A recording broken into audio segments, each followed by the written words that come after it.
அவருடைய வார்த்தை எரேமியா 23ஆம் அதிகாரம் 29ஆம் வசனம்.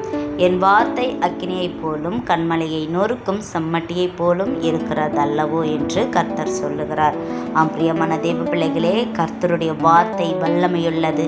அந்த வார்த்தை நோயாளிகளை குணமாக்குகிறது. அந்த வார்த்தை இறந்தவர்களை உயிர்ப்பிக்கிறது. அந்த வார்த்தை பாவத்தில் இருக்கிற சன்னங்களை உயிர்ப்பித்து எழ பண்ணுகிறது. கர்த்தருடைய வார்த்தை உங்களை உருவாக்கும், உயிர்ப்பிக்கும்.